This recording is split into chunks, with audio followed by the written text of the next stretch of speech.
planned Winner Wednesday, and as we have been asked to do to help promote Ghana, today is Fugu Wednesday. So you see me in my beautiful Fugu here on the show.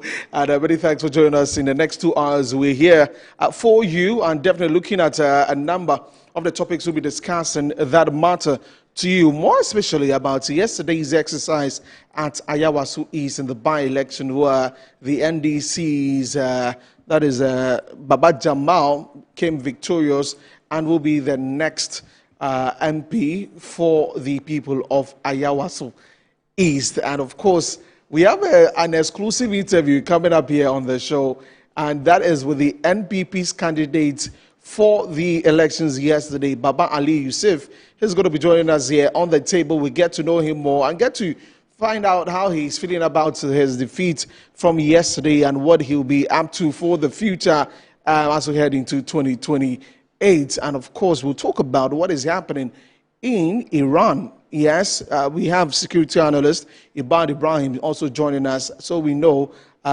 what is this all about, really, and how does Ghana even get in there? A lot of concerns about, it would affect us.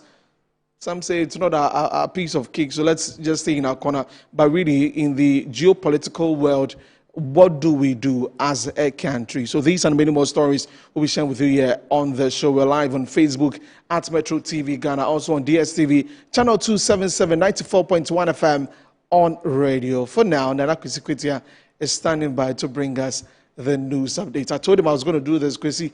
My height is a... I don't know. And then small matter crowd. Fugu Wednesday. Yeah, I can see that. I mean, you're looking great in that too. And Thank you very much. And yesterday I saw your work also in the constituency during the by-elections. All right. You did well with Vanessa and the rest of the crew. We appreciate that. Continue to give us the thumbs up. All right, so let's go for the top stories right now.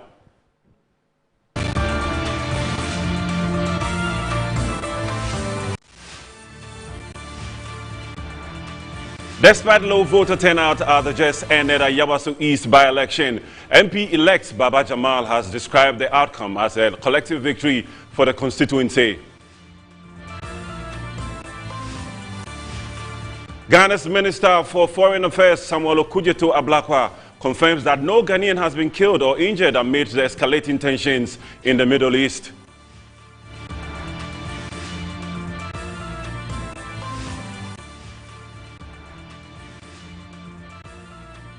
And also coming up this afternoon, residents of home make frantic calls on security agencies to curb influx of foreign nationals into their regional capital as they allege their involvement in criminal activities. There's a minimal coming up. Stay tuned with us.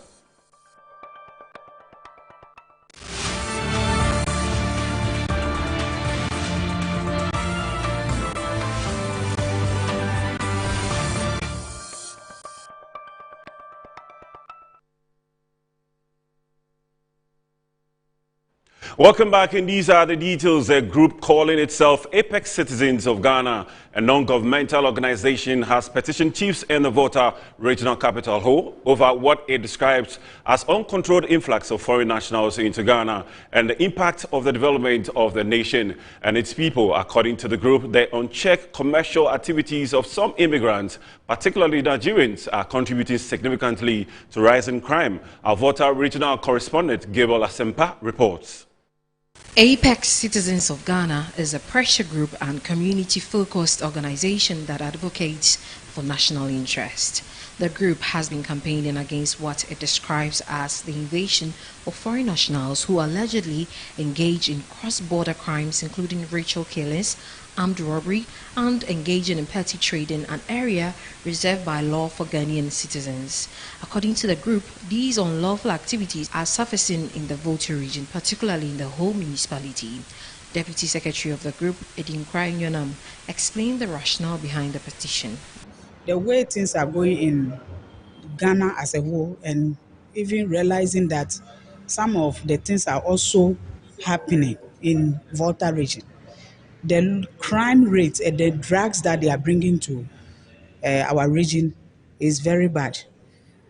And another one is the prostitution. Little girls standing in front of pubs Some are doing strippers. They are strippers. They will naked themselves.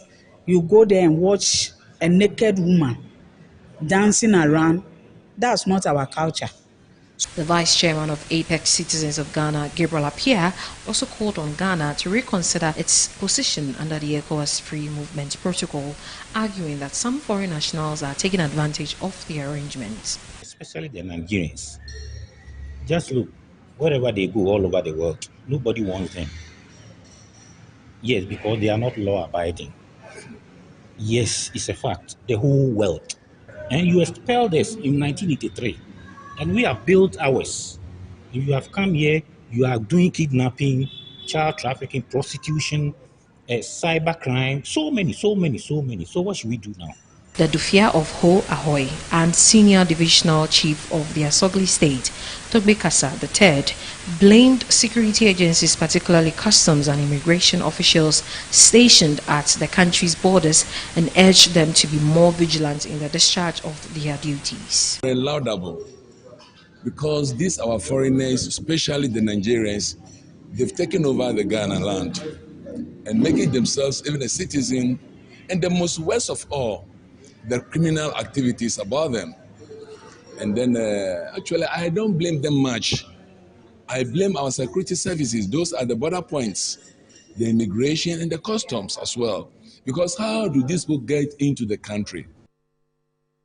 Away from that, the Electoral Commission of Ghana on Tuesday night officially declared Mohamed Baba Jamal Ahmed winner of the parliamentary by-election in the Ayawaso East constituency following the March 3rd polls. Let's have a look at this.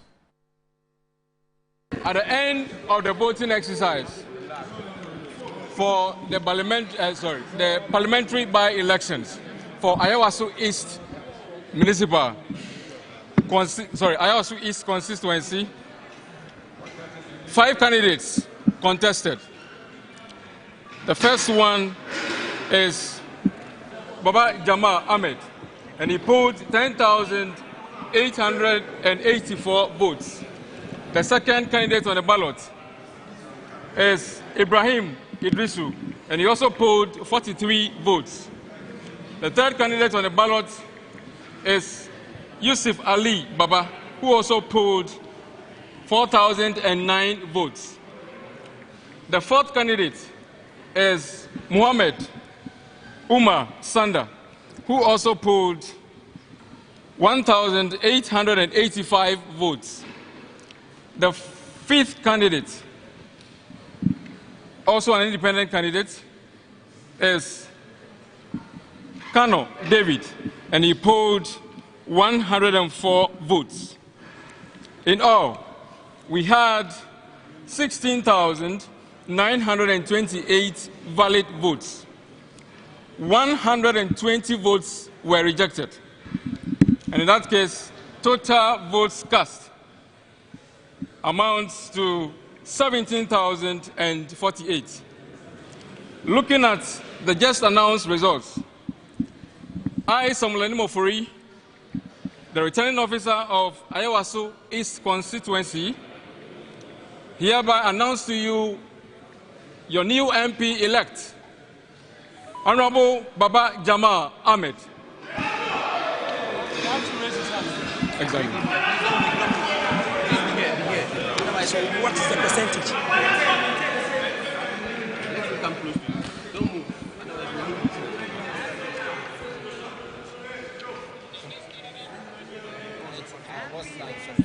On this note, I hereby introduce to you your MP-elect in the name of Honorable Baba Jamal Ahmed. Congratulations, Honorable. Still on the story, the NDC candidates secured a clear majority of the valid votes cast, with voter turnout described as low. In his acceptance speech, Baba Jamal thanked the people of Ayawaso East, describing the outcome as a collective victory for the constituency. I want to thank the Almighty Allah for giving us this victory. I want to state that this victory is not for me, Baba Jamal, alone.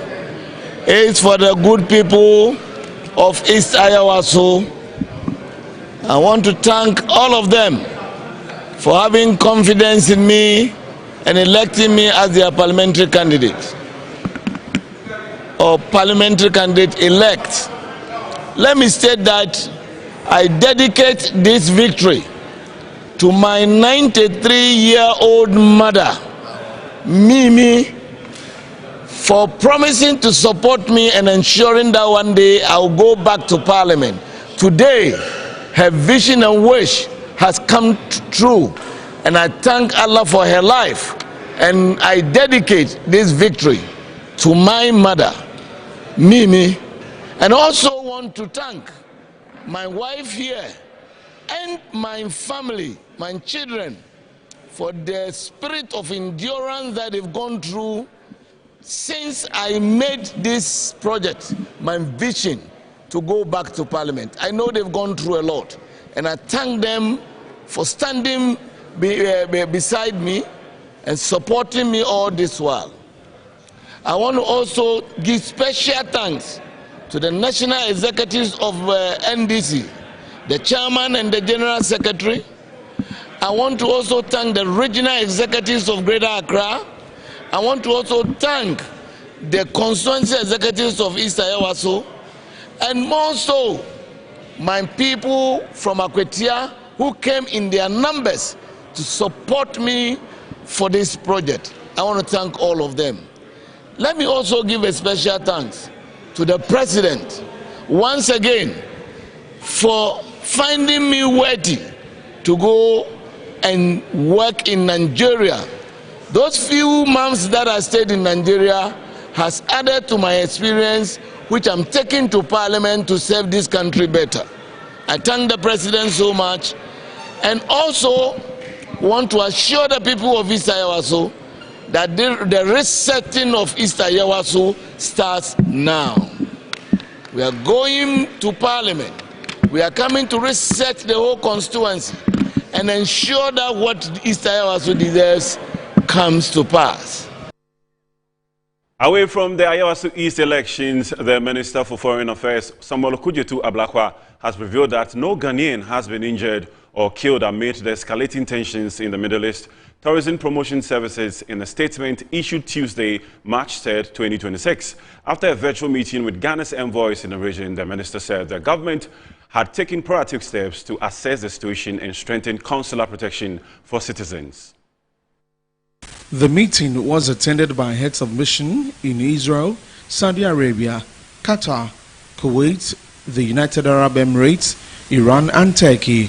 Mr. Ablakwa disclosed that a comprehensive database of Ghanaians in the affected countries had been compiled, including residents, short-term visitors and those in transit. He said all diplomatic missions have been instructed to identify citizens who may wish to be evacuated for urgent consideration by the government. He further revealed that Ghana's missions are currently assisting several nationals to exit through strategic border crossings. He assured that the government remains focused on the protection of its citizens. Over 1,000 civilians have been killed in Iran since the U.S.-Israeli attacks began on Saturday. U.S. and Israel's bombardment of Iran and Lebanon continues with a strike on a hotel near Beirut and the building of the Assembly of Experts in Qom as the death toll rises. Ghana's Minister for Foreign Affairs and Regional Integration, Samuel Okudzeto Ablakwa, has indicated that it will continue to monitor developments closely as tensions persist in the region.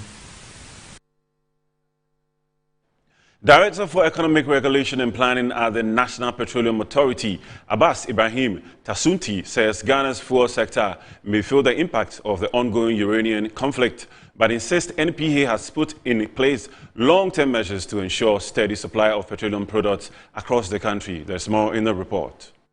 The concerns over possible fuel price hikes follow the recent strikes by the United States and Israel on Iranian targets over the weekend, escalating tensions in the Middle East and triggering uncertainty on the global oil market. Speaking to Metro News, the NPA's Director for Economic Regulation and Planning, Abbas Ibrahim Tasunti, explained that while global crude prices may fluctuate due to the conflict, Ghana currently has sufficient fuel stocks to last for several weeks. He added that the authority has activated contingency measures to extend supply security beyond the immediate period.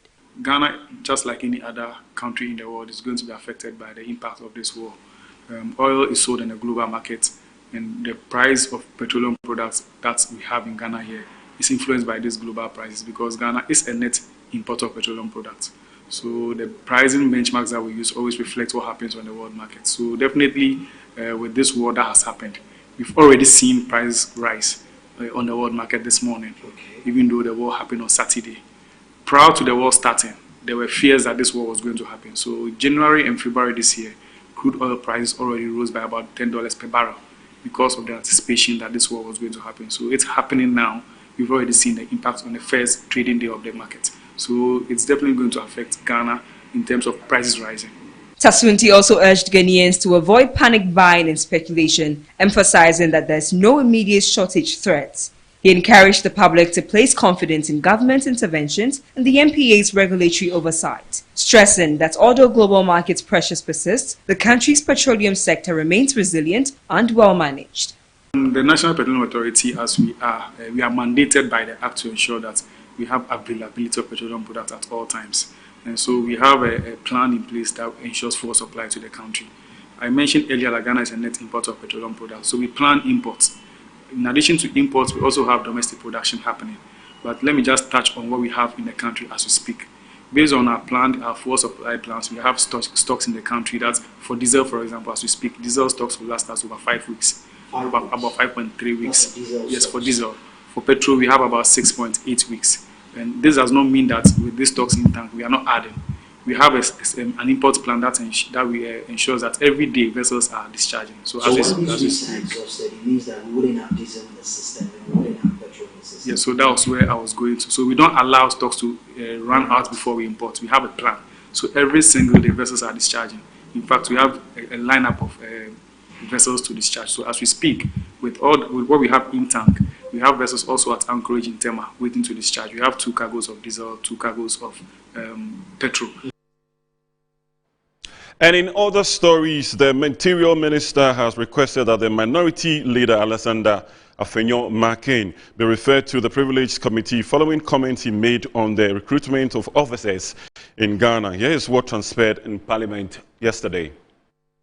The proposal served before the Speaker emerged during the State of the Nation address, where the Minority Leader alleged corruption in the recruitment into the security services. The claim prompted a sharp response from the Interior Minister, who challenged the Minority Leader to substantiate the allegations or retract them. On Tuesday, the Minister formally petitioned the Speaker to refer the matter to the Privileges Committee for further probing, insisting that Parliament must address what he considers a deliberate attempt to misinform the public.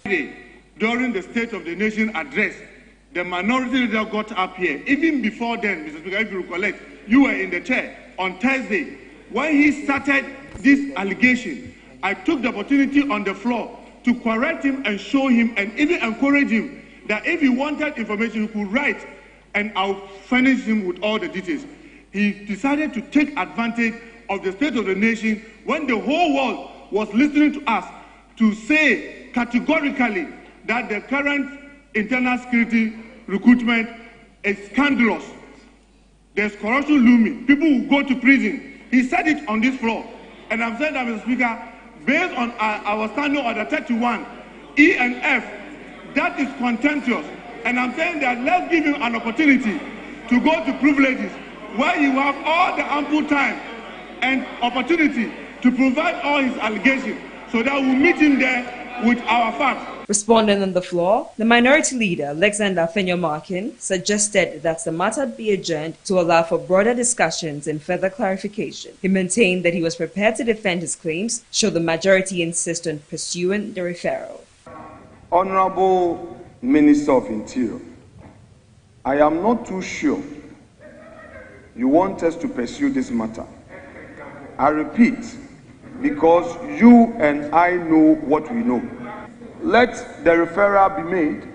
Let there be a public hearing. Let Afenyo Markin, who these days is seen as perhaps, according to the allegation, I'm saying something which is untruthful and all that, and because of that, it is a breach of parliamentary privilege. However, the Majority Leader Mahama Yariga rejected the call for adjournment. He argued that since the Minority Leader made the allegations publicly during the State of the Nation address, he should be ready to defend them before the Privileges Committee. Some people every week registered a scandal. They must create scandals for the NDC government. Even where there is no scandal, they want to manufacture a scandal.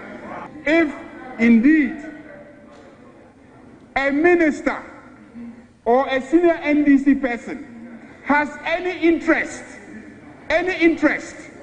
in the company that is providing the service, we want to hear it. We want to know that minister so that we will take action against that minister. Because this president has promised that any minister who is involved in a scandal, he will remove that minister. We have records that show that in 2016, 2017, 2018, 2021, the same company was engaged by the NPP government to provide the same service. You must substantiate it in this chamber, in the full glare of all the media houses. Otherwise, we in the NDC, we will insist on the most severe punishment on you. Let's go back to the Ayawaso East by-elections, and the Ayawaso East by-election was characterized with low voter turnout. Speaking on Good Morning Ghana, MP for Yendi, Abdul Fattah Al-Hassan, disclosed that he is not surprised as by-elections do not record high voter turnout. I think he's coming back. I think the last time it was just one term that he did right. So he's coming back for his from 2012 to 2016, from 2013 to 2016. That's right. He's most welcome. He's a senior brother. In fact, during the 2024 election, he was actually in my constituency to help me with campaign, and I do my heart out to him for that. I think the major issue that has characterized this election is a low voter turnout, and since yesterday that has been the issue that everybody is talking about. But I mean, I'm not surprised. I'm not surprised tomorrow, like you laid the foundation. One, because normally by-elections do not record higher voter turnouts. One, the sun is high. Two, people are fasting. And three, the women in particular, by 3-4 p.m., they are back home. They have to cook, prepare for the breaking of fast and all those things.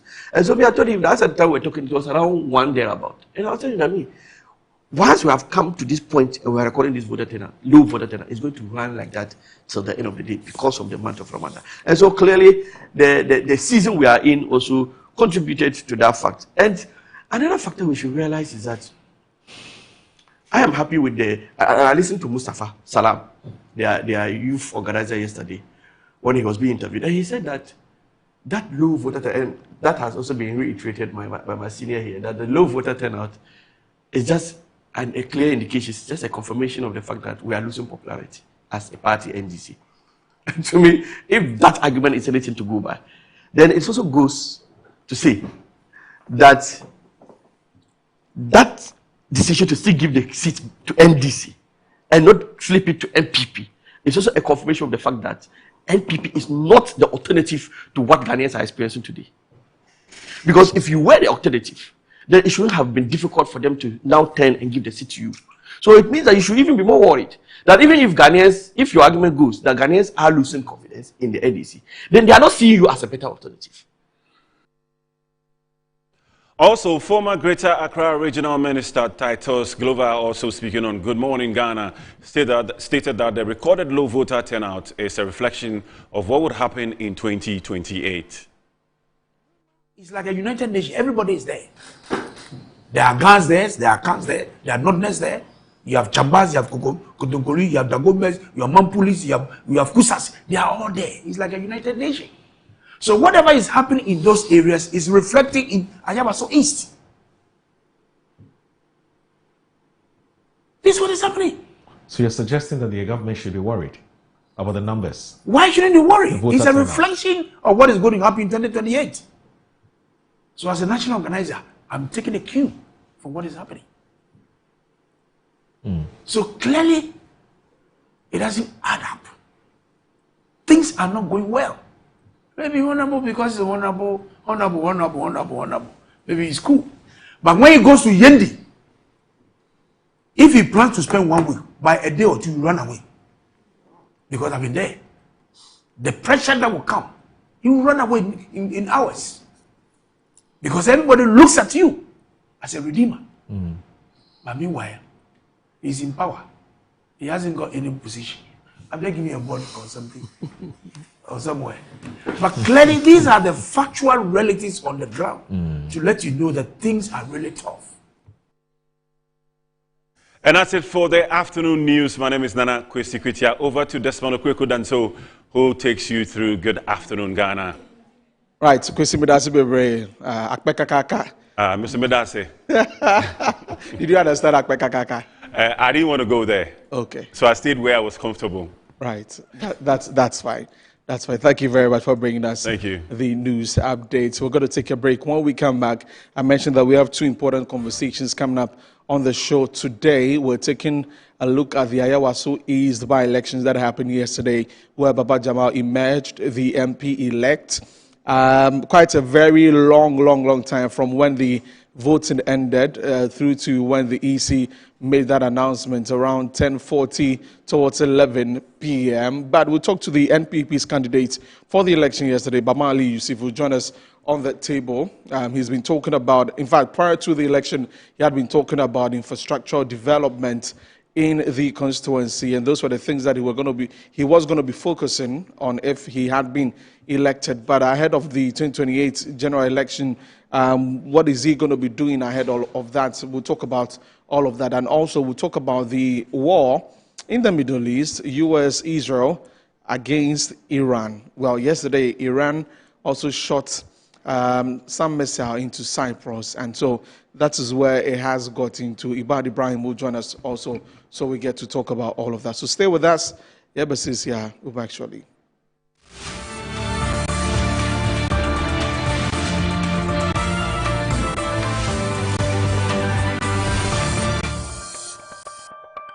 I'm a brands manager. Of course, I accept only quality and affordable printed souvenirs for my promotional campaigns. I'm the head of academic affairs of a very important institution in Ghana. Of course, we only deal with quality, reliable printing companies for our institution's printing materials. I'm talking about appointed time printing. Appointed Time Printings. We take pride in our extensive print scope that transform your ideas into captivating visual masterpieces. We delve into the core objectives and vision of each print project. Precision printing is at the heart of our printing process as we meet your tight deadlines. Our rigorous inspection, color verification, and overall printing excellence are assured. 20 years of printing excellence. It's always a pleasure working with you to create a vibrant, dazzling printing experience that gives you a masterpiece. Appointed Time Printing, your world of quality and affordable printing.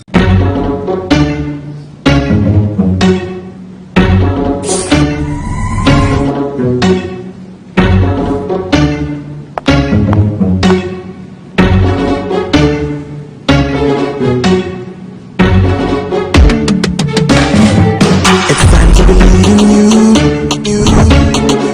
We are changing, so should you. If you're dreaming, don't be afraid. And in the valleys, keep your head up high. Dare to dream with Puma drinks. Yeah, believe it, you can achieve. Oh yeah, clap your hands for the whole new vibe. Make me start the blessing. Oh yeah, come on. Let me hear you.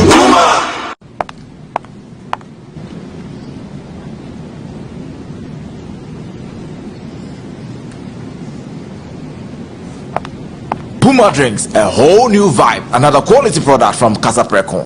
This advert is FDA approved. MGL Logistics and Supply is your trusted partner, providing seamless solutions for all your procurement needs. From sourcing products to managing imports and exports, we ensure smooth and efficient transactions every step of the way. Whether you require goods from across the globe or need assistance in exporting your products to international markets, we got you covered. Jamal Trading is at the heart of our expertise. We specialize in a wide range of products, catering to various industries and markets. As a trusted dealership in building materials, we provide high-quality products that meet the demands of our construction projects. Additionally, we act as manufacturers' representatives, connecting producers with distributors. Our expertise in logistics is the backbone of our operations. We plan and execute transportation and delivery of goods, ensuring they reach their destination on time and in optimal condition.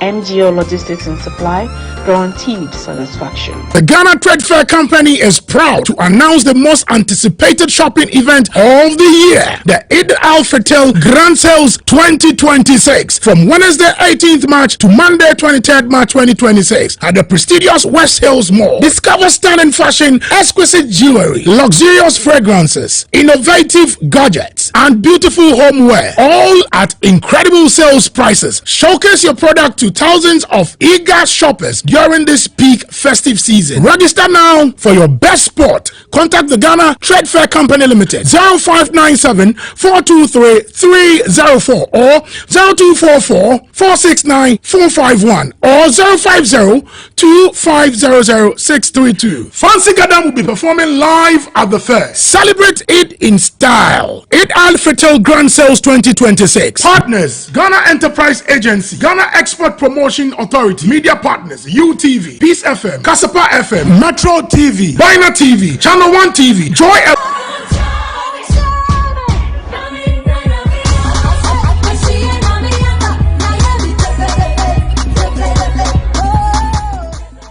My name is Funny Face and this is the Children's Park. This is the Children's President. I'm standing here this day by the grace of God and the prayers of parents and their children. So on the 6th of March 2026, we are standing live in worship and in thanksgiving. It's the Kiss in Worship, Thanksgiving with Funny Face. Join Wale Wale, Sunyani, Tamale, Kuntusi, Pokwase, Santase, wherever you are, please join me. It is a free show. Please, children, make sure you join Uncle on the 6th of March for us to give God the thanks and praise. I miss them so much. Please join me and let. Children, I miss you. Miss you too. You miss me? Yeah. Oh, I miss you too. Mommy, Daddy, please join us. Thank God for healing our president at Ifa Sutherland Children's Park, Accra. With Metro TV and Original TV, supported by Original FM.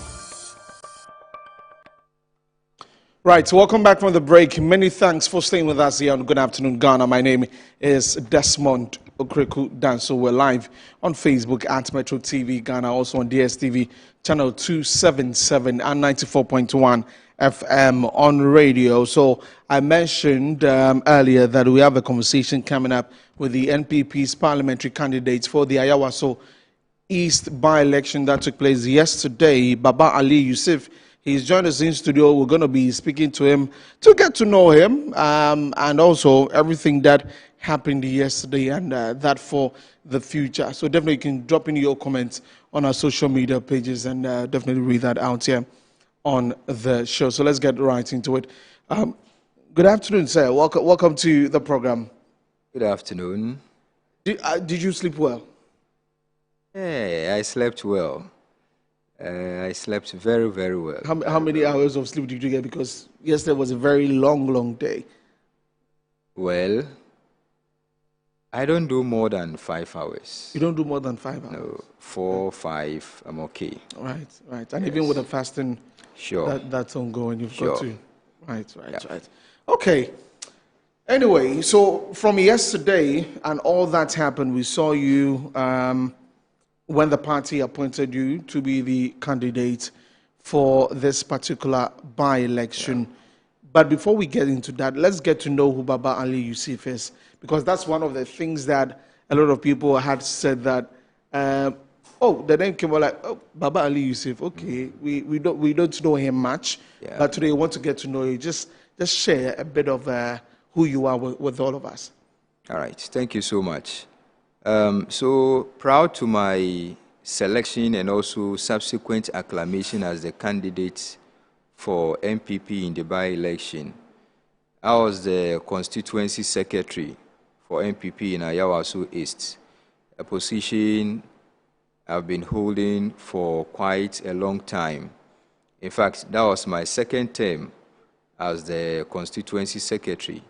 I've earlier served as assistant secretary for the party in that constituency, and also the secretary to the communication team, a polling station executive. So I've gone through the ranks, okay. From polling station, a member of the communication team, a member of the youth wing publicity committee, assistant secretary, and also constituency secretary.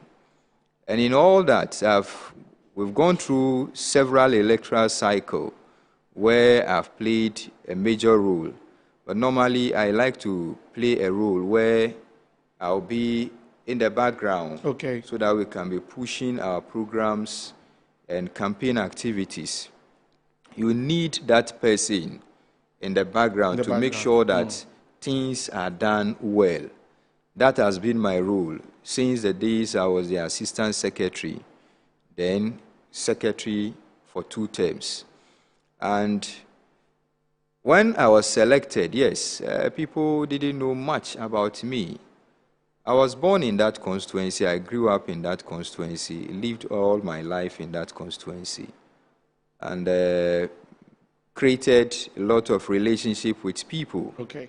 In fact, that really helped throughout the campaign, because when the party selected and I was acclaimed, and we started moving, visiting houses, visiting people at their various homes, you find people saying, oh yeah, this gentleman, I know him. But some may not have had a personal encounter with me, except to say that my students are all over the constituency. I've been a teacher for close to 16 years. And so my students are within the constituency. And for this conversation, we would also get to the Electoral Commission. We'll speak to the Director of Research, Fred Tite, and also the NDC's Greater Accra Regional Organizer, Mr. Nukbenu, will also be joining us on Zoom in a bit. But to the acclamation part, were you surprised about it, or were you ready for that? Oh, I was ready. It was in 2023 when the party opened for parliamentary primaries. I contested the primaries. It's just unfortunate I couldn't make it. I lost by 11 votes to the candidate that contested in the 2024 election. Unfortunately, when this by-election came up, that candidate wasn't available. Okay. And the party thought that it would be in the best interest to put me as the candidate, to use it, market myself. If the opportunity is there to win the seat, why not? We know how difficult the Ayawaso East is. For many years, the NDC has been winning the seat. If you check the electoral cycle, all electoral records, they've been winning the seat. But I thought things would have gone our way. You thought you could have win the seat. Yeah, I could have won the seat. And for someone who's gone through the ranks of the party in that constituency, and all over these years, the NDC kept winning, has been winning that seat since 1992. How is it like to be in a constituency like that, where you know that this constituency from 1992 has been that the opposition party, the NDC, wins always, but you always have to find a way to get people to come on your side. How does it feel? One of our challenge is lack of consistency. Lack of consistency? Yes, On you whose see, part? on our part. The candidate we fielded in 1996 was different from the 2000 candidates. Okay. And we kept on changing candidates. So our candidates are always new to the electorate. But if we can strategize, put a candidate 2, 3 electoral cycles, things will change. Things will change. It won't be the same. Just imagine if we had fielded the 2024 candidates in this by-election. I'm sure we wouldn't have to do all of those visibility rounds that you were doing ahead of this. Then, I've been the candidate for this by-election. If the party repeats me as the candidate in 2028, the scenario will not be the same. Well, they have to vote, and it's so what you also present it's up to them. To me. Yes, it's up to me whether I'm still interested. If I'm interested, I have to start working towards it. Wider appeal within the constituency and also within the party. See how best I can bring everybody together. Work hard. When it's time for primaries, I'll contest. If I'm able to win, then we can say that, yes, we'll be making a stronger case this time around. Right. So I'm going to ask you to hold on, and then I'll get onto Zoom and speak to the NDC's Greater Accra Regional organizer on the elections that was held yesterday. I remember that yesterday my colleague Vanessa Otumbuatin spoke to him and he was confident of winning. But before I get to that, so you were sure you were going to win, or it was a marketing strategy for you? Yes, I was sure I was going to win because of what was happening on the grounds. Okay. You having independent candidates who were NDC members. Yeah. And also considering the fact that reconciliation was difficult for them after their primaries, we thought that we could make a case, get our people out there to vote. Unfortunately, a low turnout affected both parties. Okay. But I was at the... it affected us you most. Okay. Yes. We'll get into the conversation about the low turnout, as it has been the case in several other by-elections. Yeah. Anthony Nukpenu is on Zoom. He's the Greater Accra Regional Organizer for the NDC. Good afternoon, sir. Thank you very much for your time. For you and the party, this was what we were looking forward to, that Baba Jamal will be elected as the MP elect for the by-elections yesterday. I'm sure you were elated yesterday. Good afternoon, and thank you for having me on your show this afternoon.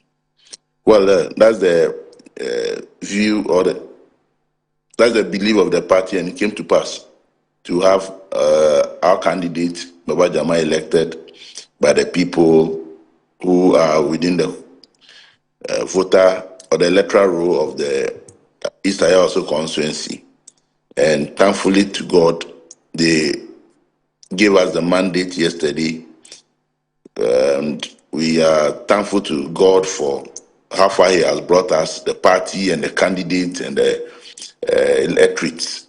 And so we can only give thanks to them for the love they've shown us and the candidates and the tireless effort we all put in from the branch to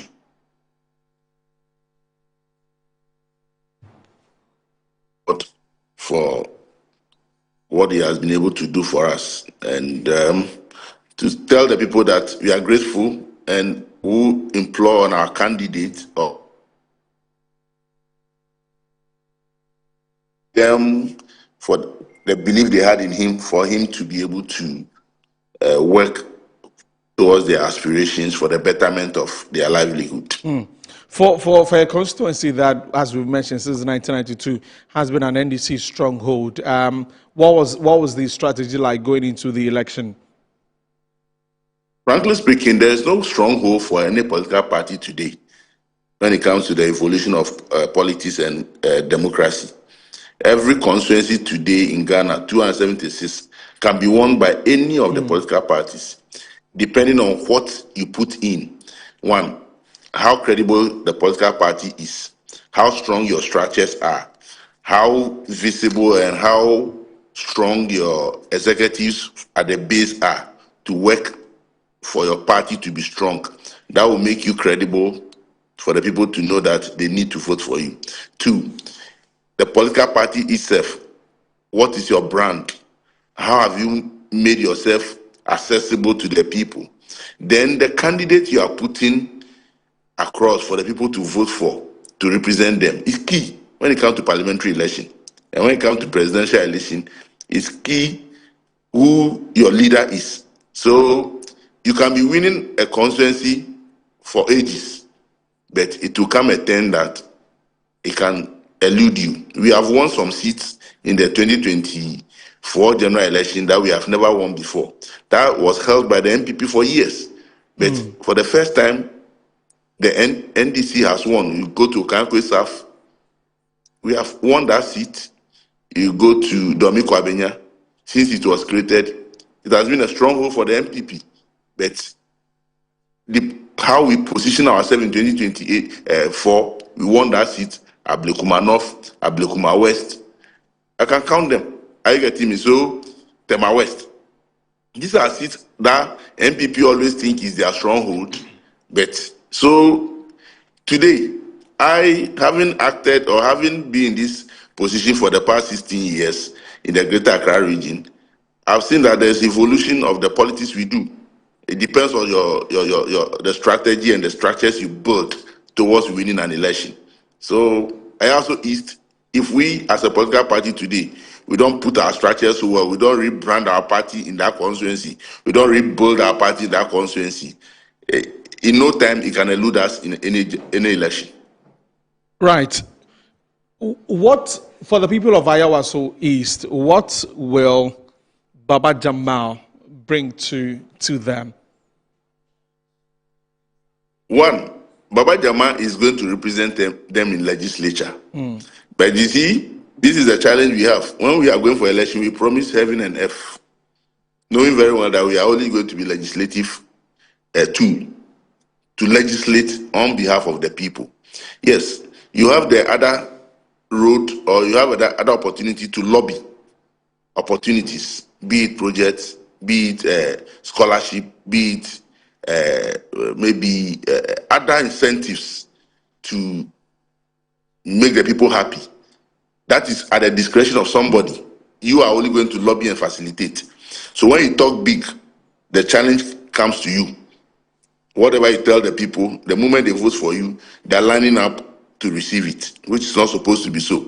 So for me, we will continue to guide him as a member of parliament to be affable, to be humble, to be visible to the people.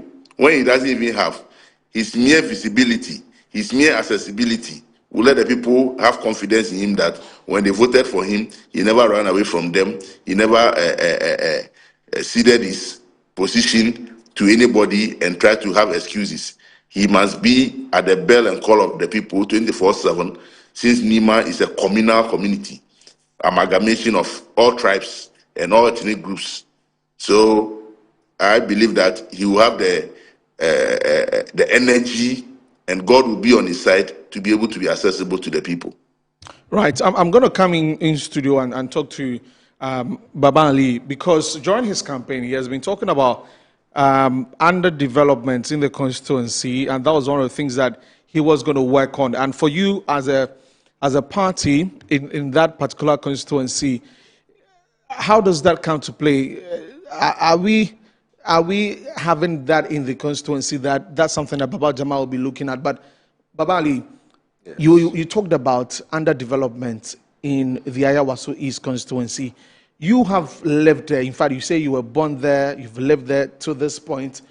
Underdevelopment, what do you mean by that? What is happening in the constituency that you're not happy about in terms of development? Thank you. You see, the NDC has taken the people of Ayawaso East for granted over the years. And you can't mention any major project and credit that to the NDC. All the major projects in the constituency are projects done by the MPP government. If you take the Nima government clinic, it was built by His Excellency former President Kufuor. At that time, it was a veterinary hospital, and later it was upgraded to general clinic. Now, just behind the Nima government clinic, there is an Agenda 111 project going on. We all know when Agenda 111 project began in this country. Another major milestone from the MPP government. The MPP government built the Al-Walid Basic School. Those who are familiar with Nima, they know Videoland Electra area. There is an Arabic school called Tafsiliya. The assembly, a local assembly, built a 9-unit classroom block to supplement what the Arabic school is currently using, because it is an Arabic school, but they converted it to a secular school, and they had to put up that structure to accommodate more numbers for them. Islamic research was renovated by the MPP government under the Zongo Development Fund. The Nima cluster of schools went through a series of renovation, also from the Zongo Development Fund, and quite a number of them. You go to the Flagstaff House School, there's a 12-unit classroom block built by the assembly. Aside that, you can't mention any other projects in the So these are projects that were done under the NPP, you say. But if the NP for the area has, it's always been an NDC NP, are they not part of the, do they not join in to lobby for these projects to come into the constituency? No. So if a local assembly is constructing a project, how then does the MP comes in? So the MP has not done anything? I mean, the late MP you can't mention any visible project and say this was done by the Member of Parliament or the NDC government. There's none. There's none. They are just lucky the cosmopolitan nature of the constituency helped them to win an election. Yes. In terms of development, how would you rate Ayawaso East? Over 100. It should be 30. 30%? Yeah. And in your conversation with the electorates, as you stepped out to campaign, what were some of the things that they mentioned to you that they need in the constituency? So they complain about the deplorable nature of the roads in Ayawaso East. Very terrible. If we are using even the Nima Highway, it's very, very bad. They also complain about the markets, how we can upgrade the markets and accommodate traders who are on the streets so that the street will be free for cars and other activities. That was a big complaint. And they also thought that if we could get a secondary school in our constituency, it would be good. And I promised them if I become the Member of Parliament, I will see to the construction of a secondary school for the community. And basically, people are also complaining about education, individual upliftments. So I coined that as human development, a policy on human development, how we are going to tackle such challenges. Those who complete secondary school and who like to go to the tertiary institution and are finding it difficult, there has to be a plan that is comprehensive, that can take care of as many people as possible. But they have spoken, and they spoke in favor of Baba Jamal. They spoke in favor of him, looking at him now being the MP elect and would eventually get into Parliament. Do you see him as someone who will be able to bring that development to the area? I don't expect much because they know how to win election in Ayawaso East, and they are confident that they are going to win the next election. They will not do what they are expected to do. But we will continue to remind the good people of Ayawaso is that development is key. Their state, the state of the constituency is key. Any leader, any political leader who is given the mandate and is not able to live up to expectation, they should forget political color and vote the person out.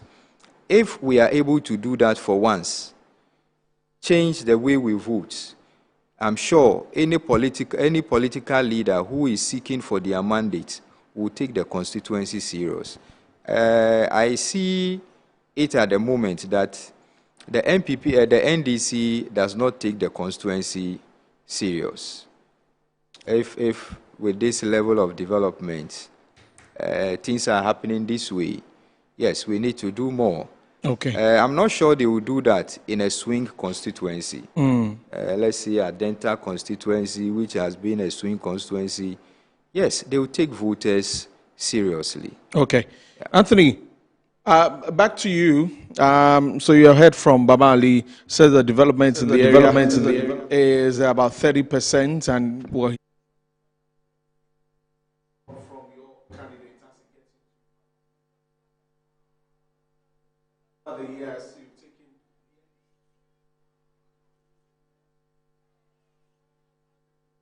Hello, I've lost you. Can you hear me? I can hear you. Yeah, I can hear you now. Right. So I'm saying that Baba Ali says that development in the area is just about 30%, and the NDC over the years has taken of Ayawaso East. Your voice seems to be losing. Okay, right. We're going to work on that. Yeah, it's clear. It's clear now. It's clear now. It's clear now. Yeah. Great. So I am asking that, what do you say to the developmental issues that are coming up from the area? Prior to the elections, some of the constituents spoke to us. Baba Ali has also mentioned that he goes around, speaks to the people, and they say that development in the area hasn't been too good, and he rates that as 30%, and saying the NDC hasn't done much, taking the people of Ayawaso East for granted. Baba Jamal is here now. Baba Ali and his political party just left power. You ask him what they've been able to do.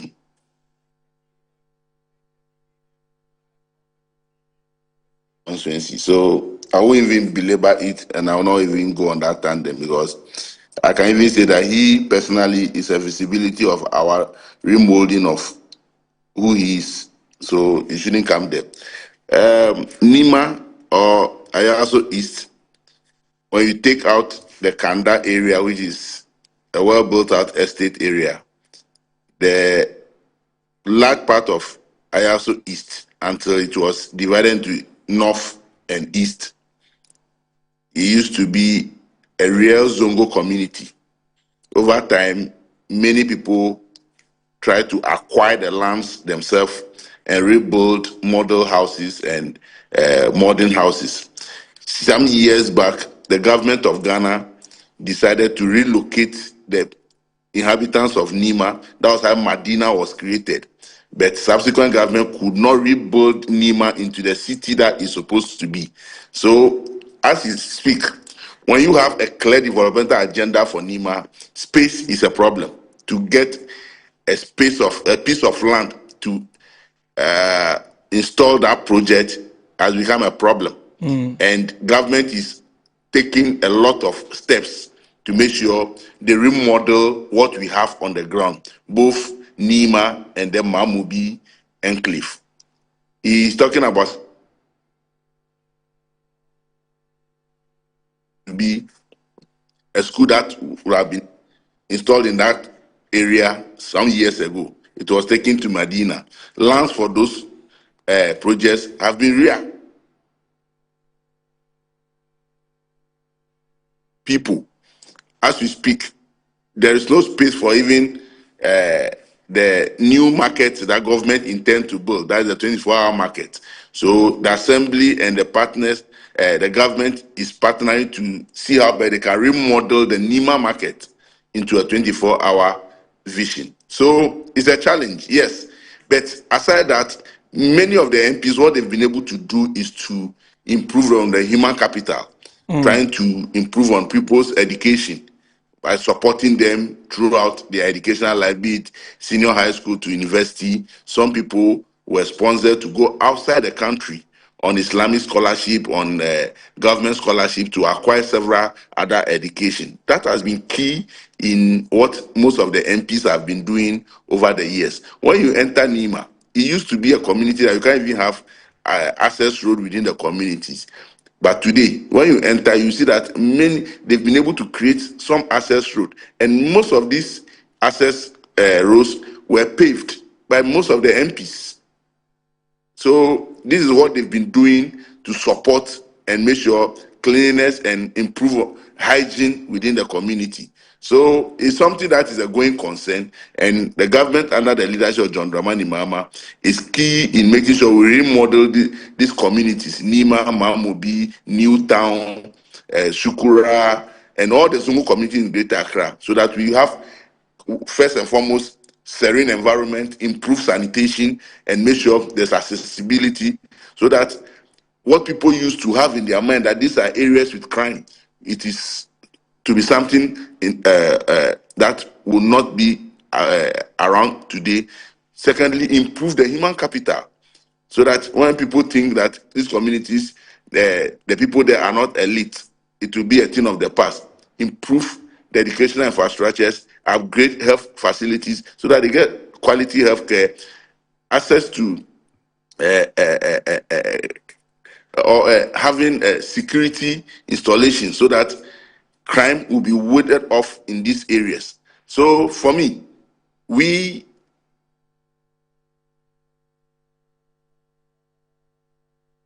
end of our 4 years, we improved the East Ayaso constituency, North Ayaso constituency, Central Ayaso constituency, these constituencies that have large areas of Zongo out of what we see today. So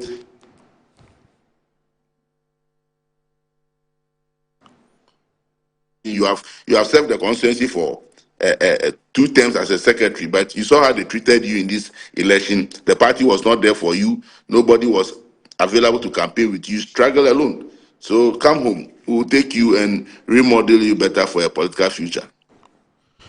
Right. So, but Babali is all smiles here. but back to the election yesterday. I'm his big brother, so I want him to come home.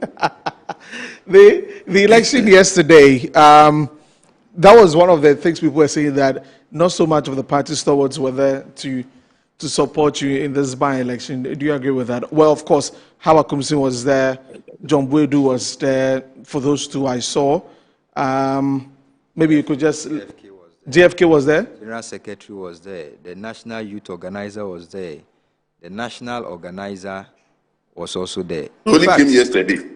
In fact, it was the idea of the Constituency Executive Committee to have a quiet campaign where we'll be able to visit homes without any camera, get to interact with the people. And I think we've succeeded in getting that done. Well, Anthony, I'll come to you. Let Baba make his point. So, with all of these people you mentioned that came, were you surprised with the percentage you had, the votes you had? Oh, we were expecting a higher turnout, even though we know by-elections generally has recorded low turnout, but this was in extreme. We're looking at probably a 50%. 50%? Yeah, 50%. We could have made a 50%. But there are factors that are counted to this low turnout. The Ramadan is one factor, one big factor you can't dispute. People don't come out to vote during Ramadan? No. There may be other pressing issues that they will need to do. Okay. Then secondly, the NDC primaries, the vote buying issue is also one of the key factors that affected voter turnout, because voters were saying that if delegates went ahead to take that huge money with so many gifts, mention the television, motorbikes, and other things, the voters, the electorates, will also want to get their share. And some of them decided to stay away. if you are not bringing it, they are not voting. They said that to you? I had voters who mentioned that. What did they say they want? They said the NDC delegates were given, some had 10,000 each. And so we should also give them money. 10,000 cities? Yeah, 10,000.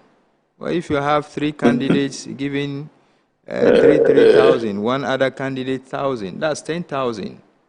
So because of what happened during the NDC's primary with the votes buying, yes, people were not ready to come out to vote for you because... Not to me. Okay. Not to me. To Voter vote, turnout to be part of the affected process. all of us, yes. Okay. Refused to vote on the condition that if they are given money, they will go out to vote. But did you give TNT? No, that's what no, people say. It's I thought if you are asking a politician to give you money to go and vote, that politician, when he or she wins, would have to find a way to recoup all that money before he would think about development in your community. I thought that we should educate voters and let them understand that that position is a position of service, not a position where people will buy and use it for business. I didn't ascribe to that idea of vote buying. So that's the second factor. The third factor is that I realize that people have lost confidence in the government. So if the government of the day is not able to do what is supposed to be done in the constituency, people felt that then there's no need to go out there and vote again, considering the fact that that is their stronghold.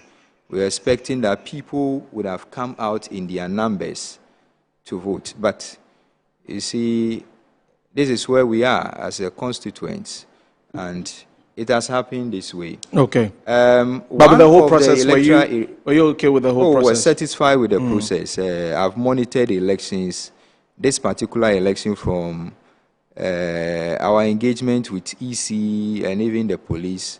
Yes, everything was okay, free, fair, and a very credible election. Okay, right. So the figures from the EC, so about 49,960 voters are registered in that constituency, and only 17,048 came out to vote. And the valid votes were 16,928 and 120 rejected ballots there. And so you had 4,009 representing 23%, and the NDC's candidate, Baba Jamal, had 10,884 votes representing 63. So this was a very low turnout, 34%. You see, in other democracies, if the voter turnout does not reach 50%, the election will be void. But we are operating a system where it's a simple majority. It doesn't matter the turnout. Anyhow it happens, so long as we are able to get a winner. That's all. Quite different from the regulation that governs a referendum in the country. A referendum, you will need a certain percentage before you can make a decision as to whether a provision in the Constitution should be changed or not. Right. Anthony, so Umar Sanda, is this still part of your party? What's the situation like now? He's no more a member of NDC. Okay. Right. Just wanted to note that we're wrapping up on this. He's talked about vote buying and how it affected the elections going forward.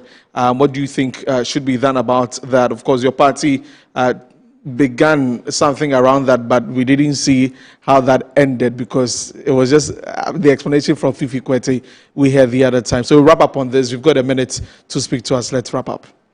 Well, for me, Baba Ali, what is left for them as a political party is to see how best they can rebirth their MPP. It's a dead political party now, or a party that is in intensive care unit. So that is why he never had any of them coming to help him. And he's trying to let us know this afternoon that they had a strategy of going silent. They didn't have the human power, they didn't have the human resource, they didn't have the human capital. So you should take note of that. Secondly, we have long gone out of that rule of whatever vote buying that was alluded in the primaries. At the end of the day, alluded or happened?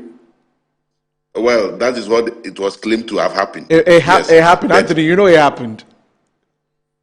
You are saying it. You know. Go ahead. You are saying it. Now, when you even go around, and the same people will tell you that these things are things that will be enjoyed by the same community. Because when someone is claimed to have received a television, that television set will be put in a ghetto somewhere, or a base somewhere, or a house somewhere where everybody will enjoy viewing it. Are you getting me? If someone is being alleged of having taken some money, that money will be used to do a communal service in the same community. So they don't see anything wrong with it.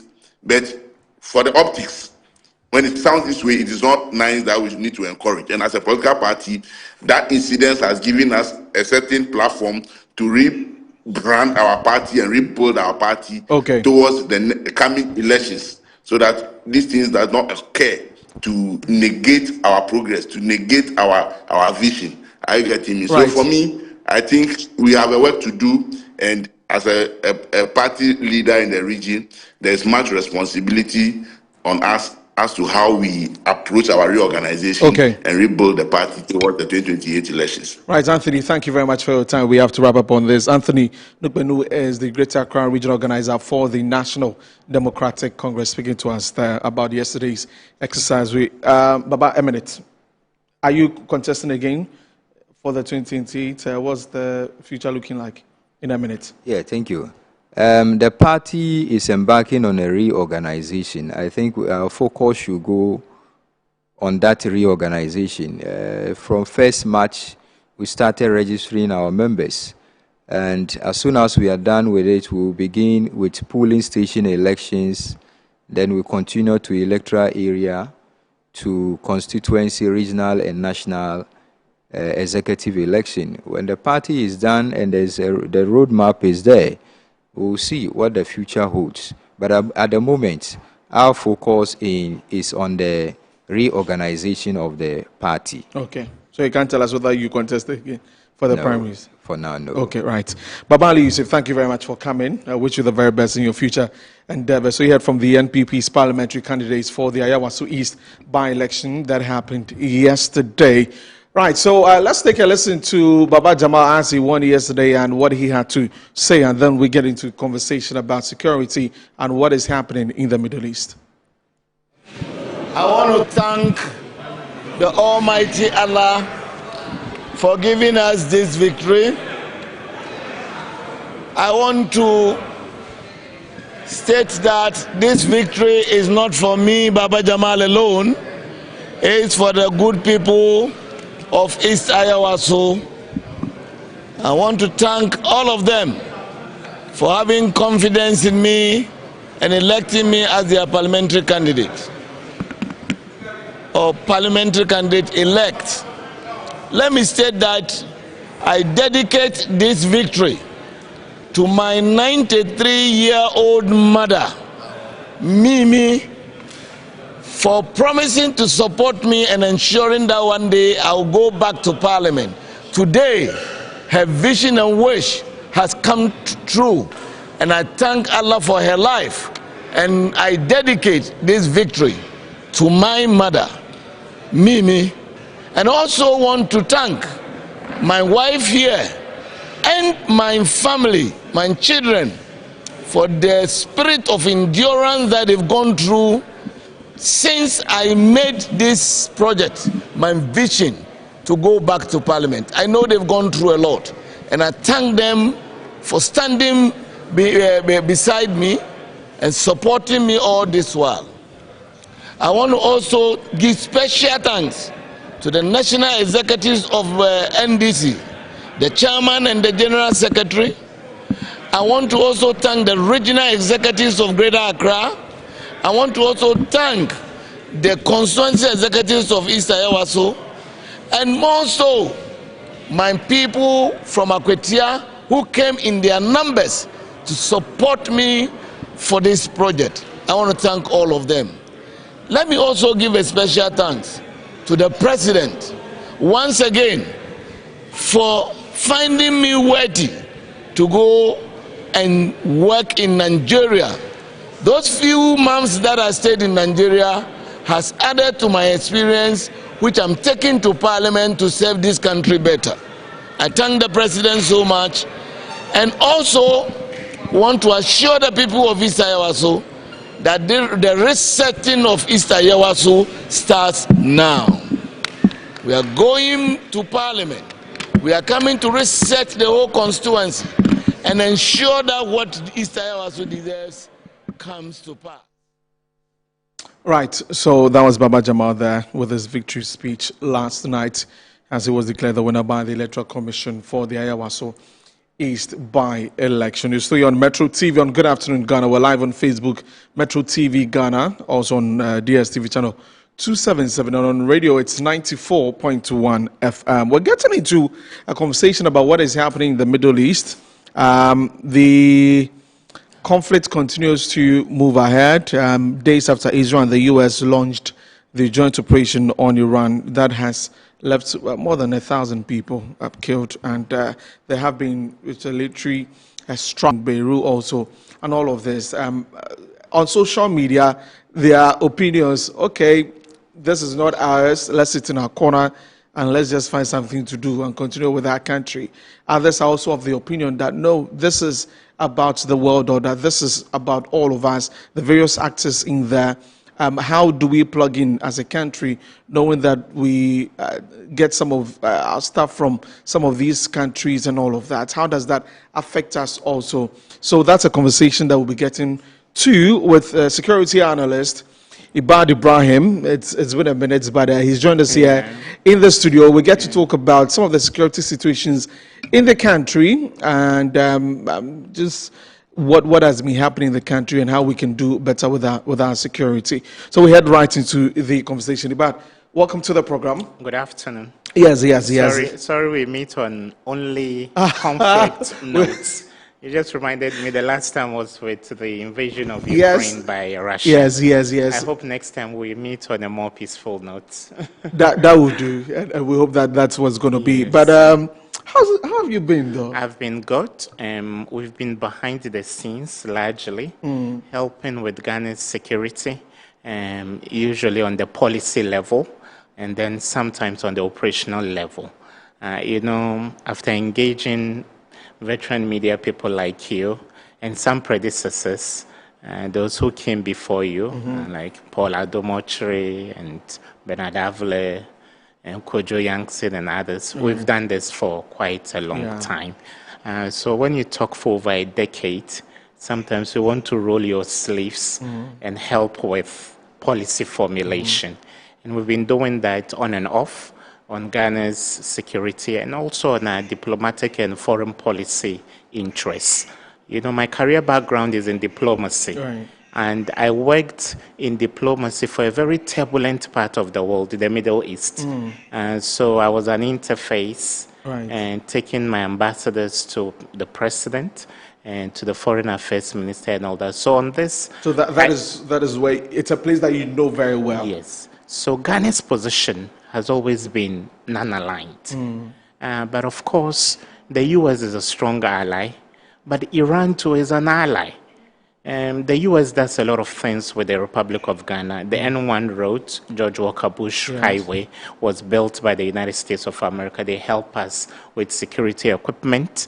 I think they help us with intelligence and all that. But Iran is not a backbencher in terms of bilateral ties with the Republic of Ghana. In fact, I think Iran has invested in Ghana more than some of our Western partners have done. Partners from Europe and partners from other parts of the world. There's a private university around the Ajirangano area called the Islamic University, built and funded by the government and good people of Iran. Then the Children's Hospital, where we get healthcare for our young ones, built and funded by Iran. Many other areas, Iran is helping the Republic of Ghana. So I'm happy with the body language of the state that we are non-aligned. And then we believe that level heads should prevail so that our partners on both sides, the United States and Iran, will live in peace. But then, truth be told, the raison d'etre that this is happening is as a result of America's miscalculation. Let's be very America's candid. miscalculation. Yes, let's be very candid. Last year, June, the U.S. had concerns about Iran's nuclear program.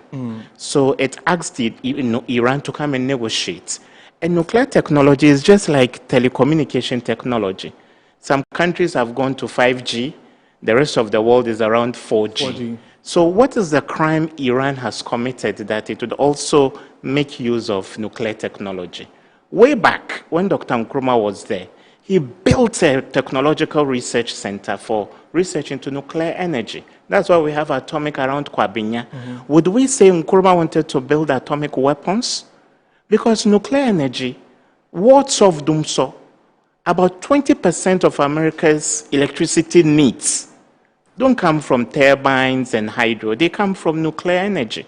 So Iran has said repeatedly, our venture into nuclear technology is not for the purpose of building an atomic bomb. It's for scientific research and it's for civilian use. Then Americans said, no, we still will not agree. You have to negotiate. So you cut down on the enrichment of uranium. Iran agreed. And Iran started negotiating with the United States last year. Then they had a meeting on a Sunday. Then on a Friday, out of sheer betrayal of diplomacy, the United States attacked Iran, killed their military leaders and political leaders. Is it not a bigger actor in this, on the world order, like the United States, framing Iran in a certain way? As you're saying, someone could also look at Iran from that angle that you've just given us, that they're just doing their thing and they may not have any other, motive with the nuclear things that they have.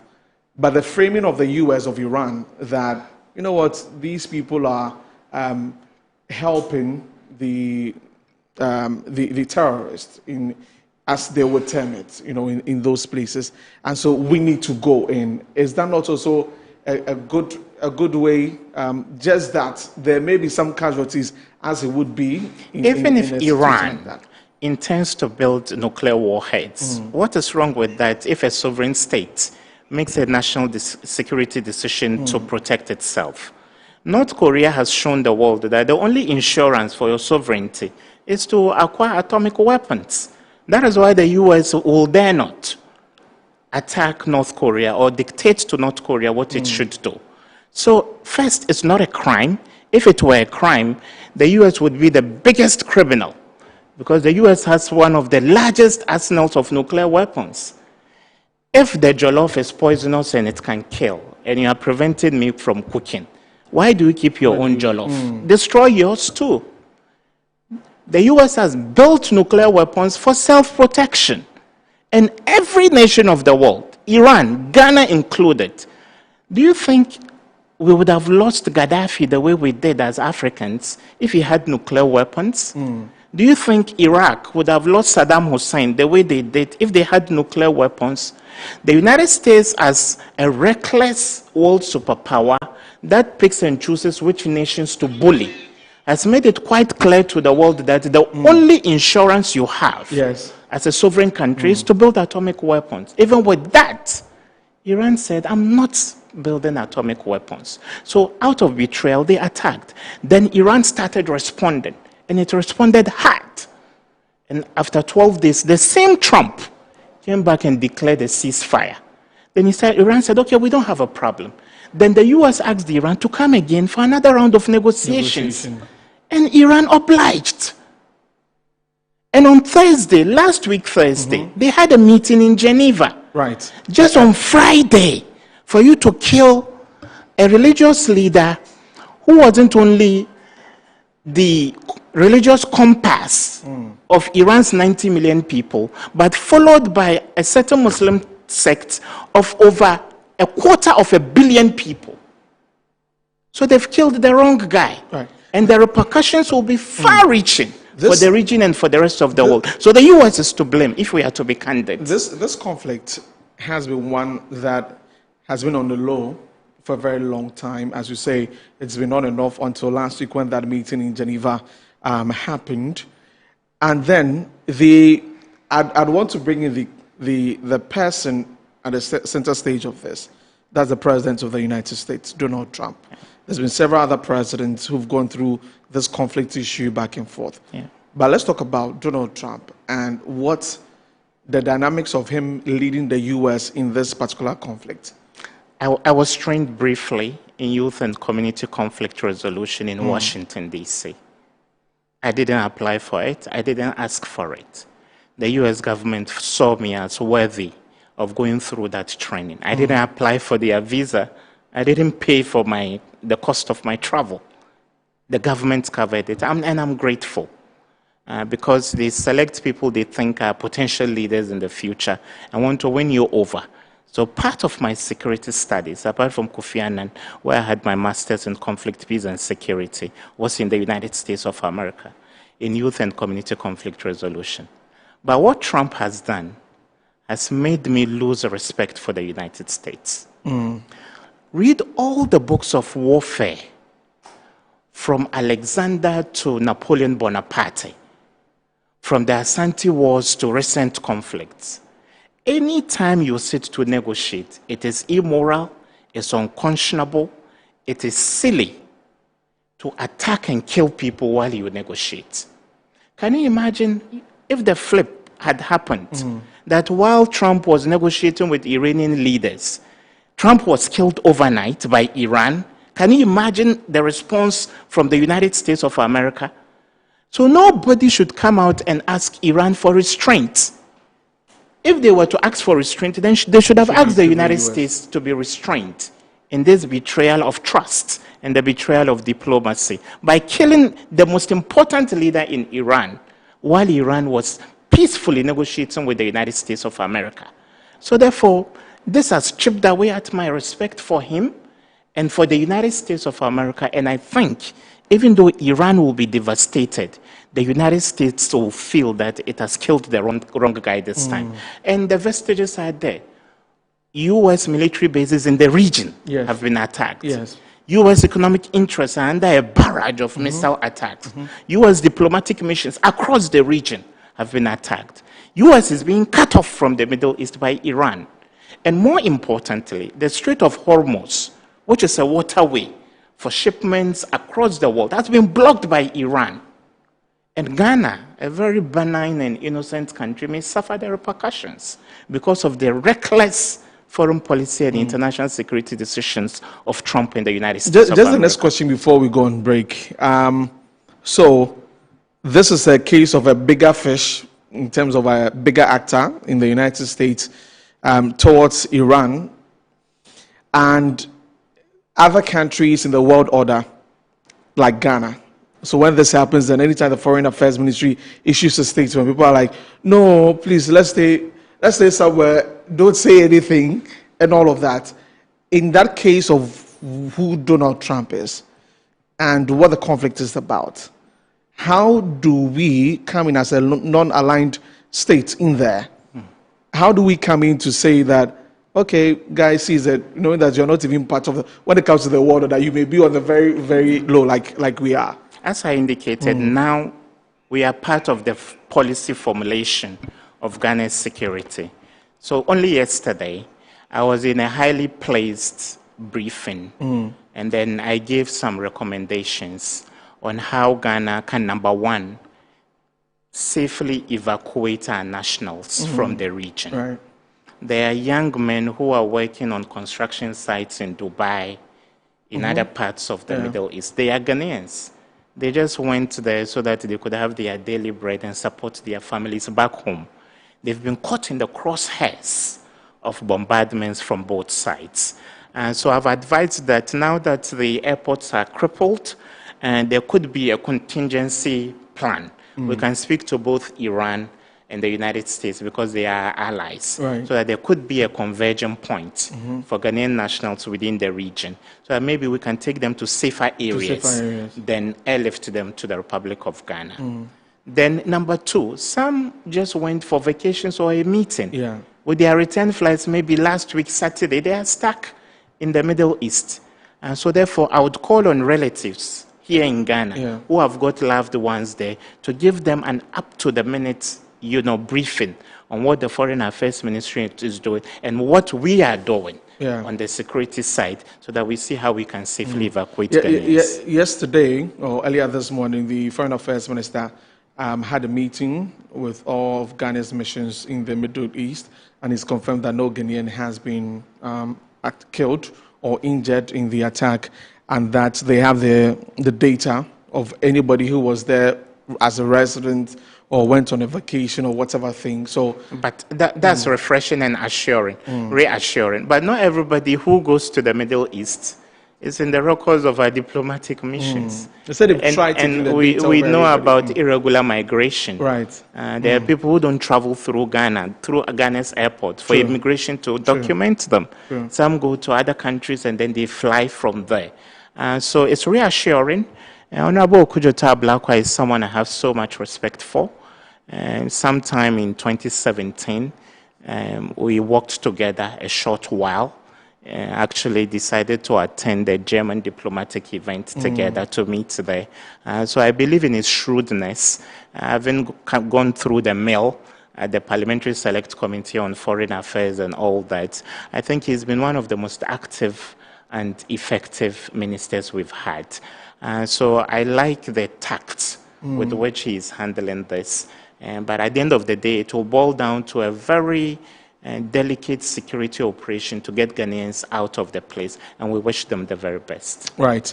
Is the one also that many have said that he puts out too many statements and tries to comment on a lot of I dealt briefly with Honorable Ayoko Botre when she was the Foreign Affairs Minister.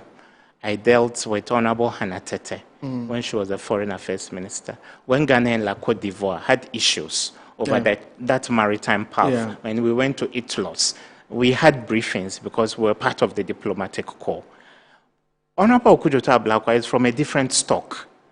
A student politician, largely, people say he cut his teeth in the world of work through politics.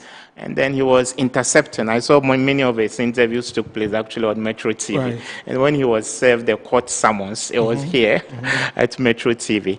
So he's from a certain breed. And so therefore it's understandable. But I think he is learning the ropes.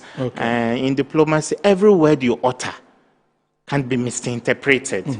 So the less loquacious you are, the less talkative, the better. But I believe he is learning the ropes, and then at the right time, he will know what to speak on and at what time. Yeah, so in just a minute before we go on our break, as we wrap up on the convo on this, and then we come to Ghana and look at the security situation here, what do you see? Because there's been an attack on Cyprus. Today it's been Beirut, and it may keep happening.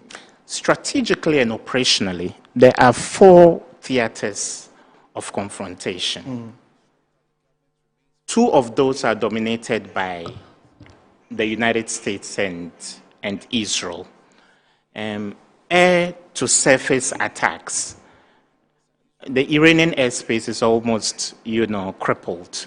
So the United States controls with Israel, controls the Iranian airspace. So we'll see more and more F-16, F-35, warplanes hitting various places within Iran. And then there's the maritime or naval front. On the naval front, Iran has been able to shut off the Strait of Hormuz, but the United States has said it has sunk some Iranian warships. Iran too is hitting back at the Abraham Lincoln and other, forms of aircraft carriers. In international waters, you are as good as the first 22 nautical miles. So whether from Osu or Keta, Ghana controls only 22 nautical miles from the shore. Anything beyond that is international waters.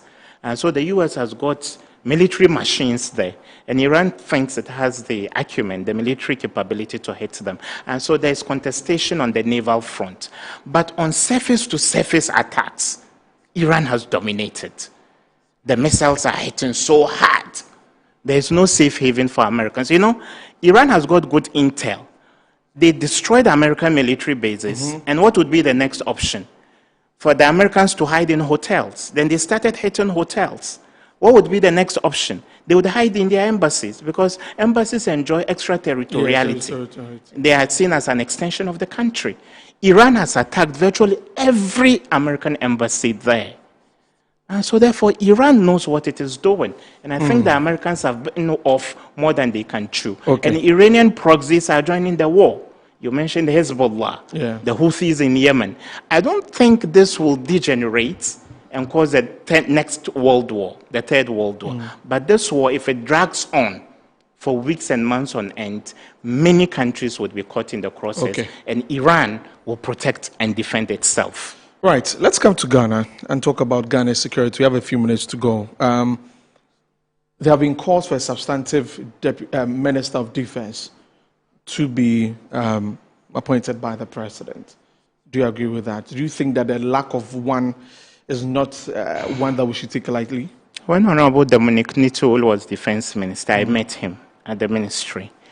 And then at some point, the ministry wanted to spend more on Ghana's defense.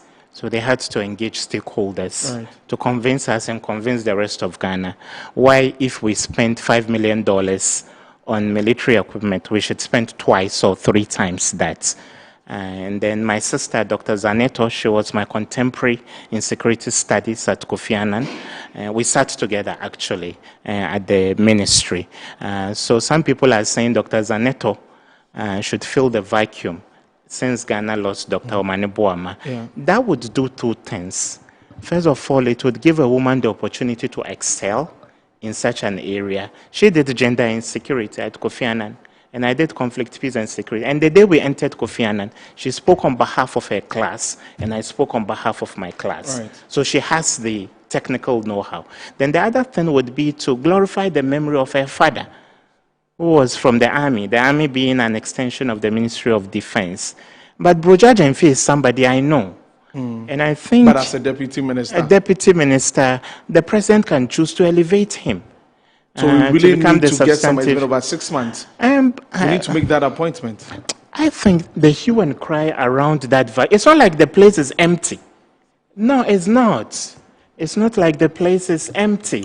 And I believe that the president's, choosing and his own timing. And sometimes some people don't get over losses so easily. That's why some of our mothers, when our fathers die, when they are even in their 40s, they never get married. Maybe President Mahama hasn't gotten over that. Because of how close Dr. Omane Boama was. In a minute, Boko, have we handled it well? We were involved with Boko behind the scenes. And I have my reservations about how some of the ideas we gave were implemented. We have to be very careful about Boko because of the events in Burkina Faso. Recently, we lost Ghanaian tomato traders. But what the militants across the border have not done yet is to attack mainland Ghana. But Ghana has lost its citizens in that, My fear is this. Because of Boko's proximity to our northern frontiers, if we don't handle the Mamprusi-Kusasi issue well, there could be the infiltration of some of the military experience and expertise in Burkina Faso coming to Ghana in the coming years. So that is my little caveat. But by and large, I think we should be preemptive. Our strategy has always been be preemptive and be proactive, and then be able to be reactionary when attacks happen. But as things stand, I don't think Ghana is on the radar of any militants in Burkina Faso and elsewhere, but we should be careful about Boko and how we handle the conflict there. Right, Ibad. I enjoyed this one. Ibad Ibrahim is international relations, diplomacy, and security consultant, speaking to us, helping us understand what's happening in the Middle East, and of course, touching on a few things here in the country in terms of security. We're taking a break. When we come back, we have a conversation with some engineers who will join us here. Stay with us.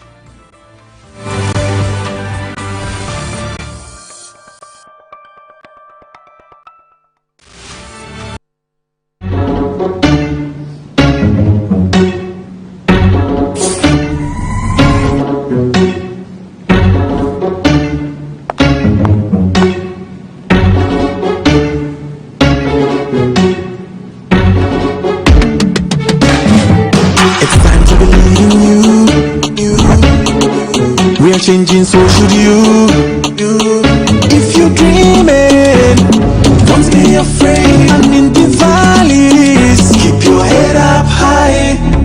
Got to dream with Puma drinks. Yeah, believe it, you can achieve. Oh yeah, clap your hands for the whole new vibe. Make me start the vibe. Oh yeah, come alive. Let me hear you.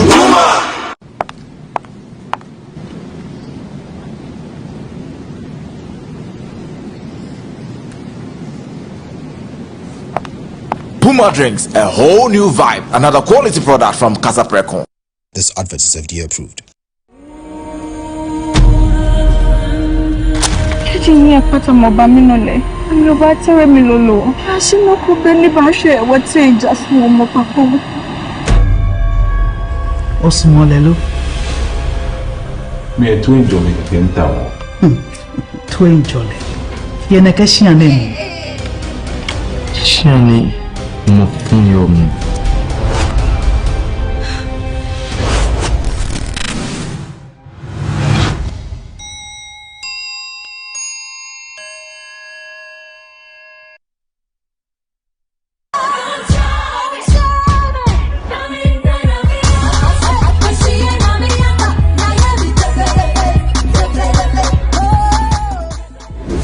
Funny face, and this is the children's park. This is the children's president. I'm standing here this day by the grace of God and the prayers of parents and their children. So on the 6th of March 2026, we are standing live in worship and in thanksgiving. It's the kiss in worship, thanksgiving with funny face. Going Wale Wale, Sunyani, Tamale, Kuntusi, Pokwase, Santase, wherever you are, please join me. It is a free show. Please, children, make sure you join Uncle on the 6th of March for us to give God the thanks and praise. I miss them so much. Please join me and let. Children, I miss you! Miss you too! You miss me? Yeah! Oh, I miss you too. Mommy, Daddy, please join us thank God for healing our president at Ifa Sutherland Children's Park, Accra. With Metro TV and Original TV, supported by Original FM.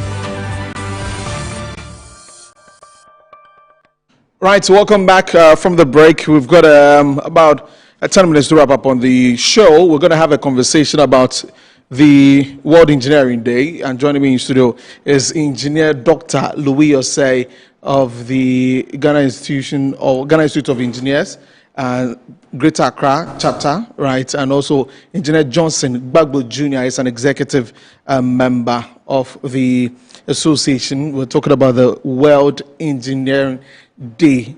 Welcome, gentlemen. Welcome, engineers. Thank you. It must really be nice, you know, engineer. You hear that all the time. But Engineer Louis, let me begin with you.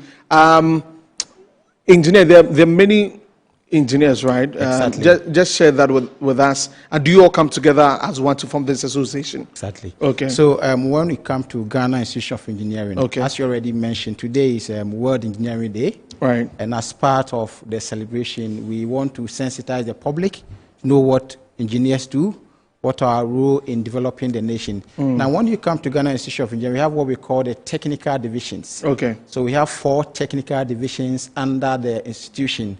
We have people in civil, we have mechanical, agric, then when we come to electrical and electronics, then you go to chemical. Now we have computer. All the engineering categories fall under one of these technical divisions. Okay. So that's what we have at Ghana Institution of Engineering. So when you apply to become a member, we look at your area, and then you fall under one of these technical divisions that we have under Ghana Institution of Engineering. All right. What do engineers do? Okay. So I think in the studio here, I'm not sure our viewers and our listeners can even see or watch us without the help of engineers or without the work of engineers. Okay. So we are I would say the rope on which the whole world is moving along, or the wheel that is turning the whole world. So from mechanical to electrical to energy to every aspect of our life has to do with engineering. And like I said, there's nothing that can be done without engineers. And that's why we have set aside this day to celebrate the work and the achievement of engineers. This event is a global event. It's not only in Ghana. Yes, it's a global event. Yeah. Thank you. Right. So for today, the UN, through the UNESCO, is celebrating the achievements of engineering and the central role of engineers in addressing global challenges. So it's the World Engineering Day for Sustainable Development. So for the institution, what are you doing as part of the celebration of the day? So as part of the celebrations, we embarked on the sensitization campaign. Okay. The theme was Know Your Engineer. Know Your Engineer. Know Your Engineer. Okay. Yes. So it's important for the public to know their engineers. Yeah, because it strengthens transparency, builds public confidence. So for example, as he was saying, you asked the question, what do engineers do? So engineers, we build lots of systems, road infrastructure, health, energy, different aspects of society, transport sector. Engineers are involved in all these activities. And so when the society knows their engineers, it builds that trust, it builds that confidence. And then again, it stirs up interest in taking up engineering courses for the younger generation, STEM courses. And so it inspires them to take up STEM courses. This morning, I was at the Ghana Communications Technology University on GHI assignment, and I went to deliver a speech. And you see some of the students came up with very innovative technologies, innovative solutions, smart housing systems, where you can just stay at home, send a text message, the light in your house turns on, and all some of these innovations. Yeah. Okay, right. So, so with your survey, Ghanaians don't know the engineers. You think the education on that is not there? Well, you see, the Ghana Institute of Engineers stresses on certification. Okay. All right. There are people who are practicing that are not professional engineers. Okay. Yes. So with GHI, once you are registered, you've gone through the rigorous system to become a professional engineer, then you are certified. Then you can go on and carry out certain tasks, certain projects. Okay. Because we have continuous professional development programs that are initiated in GHI, for example. We have a whole network of engineers. And so new systems that come up, new innovations that come up, we are trained on all those new systems, new technologies. Okay. Right. So as part of the celebration, you held a walk. Yeah. Exactly. How did that go? It went very well. So we had a walk from the Ghana Institute of Engineering, what we call the Engineer Center, our headquarters at the Roman Ridge. Okay. Then we went through the Accra Girls, through to 37, through airport, all the way to Accra Mall. Over there at Accra Mall, we had a speech that was written by our president, which was delivered by our chairman for Greater Accra. And the key message was for us to invest in STEM, that is the first one, into research and infrastructure, local manufacturing and digital ecosystem, because these are some of the challenges that we are facing in Ghana with rapid urbanization. We don't have data. We don't know how many people even come to Accra on daily basis. Right. And on daily basis, one of the solutions that people think we can have in Ghana is buy your own car to avoid traffic. Okay. But we don't know how many people are coming to Accra. So roads are constructed. You buy your own car and you still join the same route, the same traffic, because we don't have data. So how many people are actually migrating from their villages or this other parts to come to Accra? Other part is also food security and energy transition. And then the new baby on board is AI. These are the key things that we are looking at going forward. That's why the team was actually revolving around what we call smart engineering. Because with that data, we may not be able to do most of the things that we want to do well. So that's what we said. So over there, we had students from Accra Technical University, a student from Ghana Communication Technology University. We have students from University of Ghana. We have some from Maritime, and then other sister universities within the Accra space, where we had engagement with some of the people around the area. Okay. Then we came back to the center for ending or concluding the celebration for the two. Right. And then there's a powerful theme, says smart engineering for sustainable future through innovation and digitalization. Interesting theme and very important for this time. Yes, and so you realize that, as he rightly mentioned, we have digital systems. that we are employing now. Right. So, for example, the new world of engineering relies on data analytics, predictive modeling systems. And so, for example, in terms of repairs, for example, now we have predictive repairs. And so you have systems that can inform you this particular equipment in your plant is faulty. Maybe in the next 5 days, within the next 15 days, make sure you fix it. We have systems like that. Before, in the past, for example, let me use the storage tanks, for example.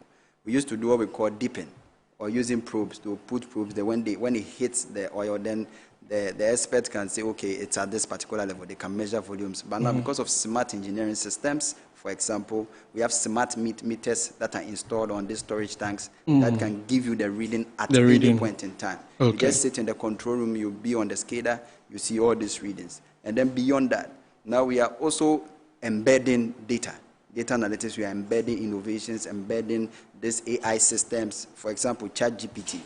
It is an engineering design, yes. And so engineers are coming up with more innovative technologies for us to use to make our lives easier and better. Well, that's beautiful to hear. So wrapping up on the conversation, for many who are watching who want to get into school, how do they?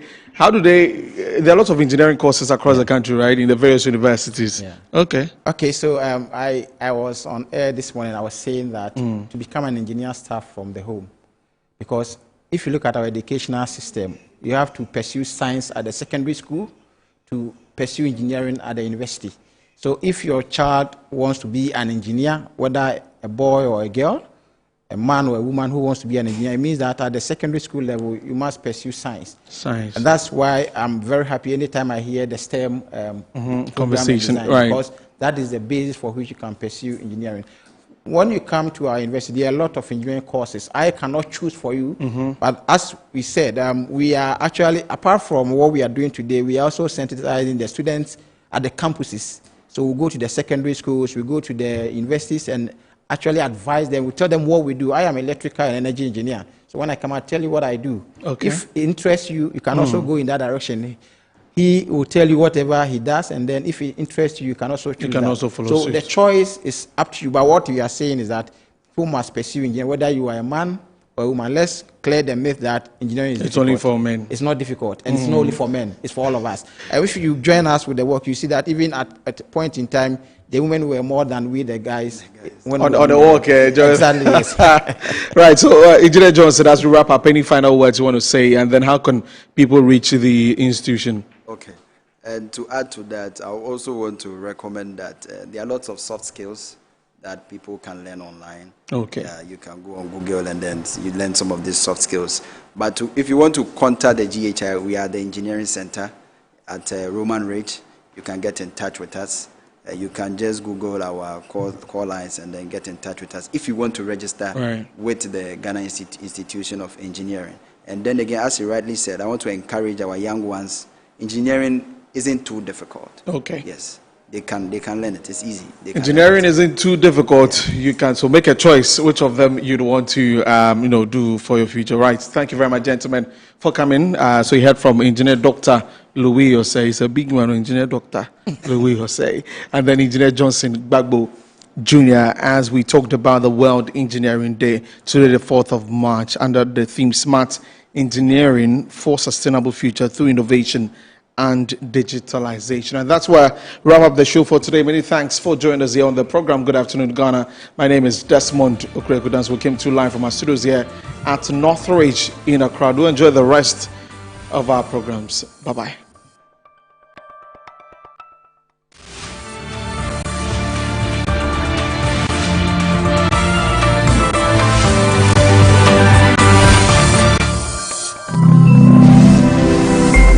Metro TV, insightful and inspiring moments. Yeah. You know what it do? Let me tell you something. On the 6th of March at the Children's Park, the time is getting nearer. Come and let's worship God, children. Come and let's praise God. It's Kids in Worship at the Ekwa Sutherland Children's Park on the 6th of March. It's Independence. Come and let's dance. Powerful musicians will be passing through. Gospel musicians to help us celebrate and worship the God. Children, get ready. More surprises are in the box. Bouncy castle will be there. You